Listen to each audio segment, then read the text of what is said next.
கோவில்பட்டி அருகே கடம்பூர் ரயில் நிலையத்தில் நின்று சென்ற குருவாயூர் எக்ஸ்பிரஸுக்கு தூத்துக்குடி அதிமுக வடக்கு மாவட்ட செயலாளரும் முன்னாள் அமைச்சரும் கோவில்பட்டி சட்டமன்ற உறுப்பினர் கடம்பூர் ராஜு மற்றும் அதிமுக நிர்வாகிகள் உற்சாக வரவேற்பு அளித்து இனிப்புகள் வழங்கினர். தூத்துக்குடி மாவட்டம் கோவில்பட்டி அருகே கடம்பூர் ரயில் நிலையத்தில் குருவாயூர் எக்ஸ்பிரஸ் நின்று செல்லாமல் சென்றது.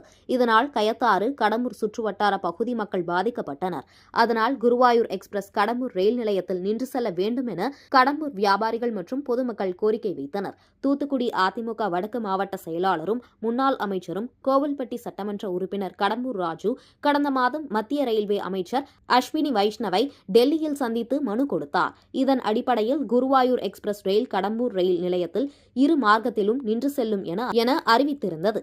இன்று காலை 9:40 மணிக்கு கடம்பூர் ரயில் நிலையத்திற்கு வந்த குருவாயூர் எக்ஸ்பிரஸுக்கு தூத்துக்குடி அதிமுக வடக்கு மாவட்ட செயலாளரும் முன்னாள் அமைச்சரும் கோவில்பட்டி சட்டமன்ற உறுப்பினர் கடம்பூர் ராஜு தலைமையில் ரயிலுக்கு மாலை அணிவித்து வரவேற்று ரயில் ஓட்டுநர்களுக்கு சால்வை அணிவித்து இனிப்புகள் வழங்கினார். இதனைத் தொடர்ந்து குருவாயூர் எக்ஸ்பிரஸ் ரயில் கடம்பூரில் இருந்து கோவில்பட்டி வரை மக்களோடு மக்களாக பயணம் செய்து மக்களுக்கு இனிப்புகள் வழங்கிய முன்னாள் அமைச்சர் கோவில்பட்டி சட்டமன்ற உறுப்பினர் கடம்பூர் ராஜு. இதில் கடம்பூர் வியாபாரிகள் மற்றும் பொதுமக்கள், அதிமுக நிர்வாகிகள் பலர் கலந்து கொண்டனர்.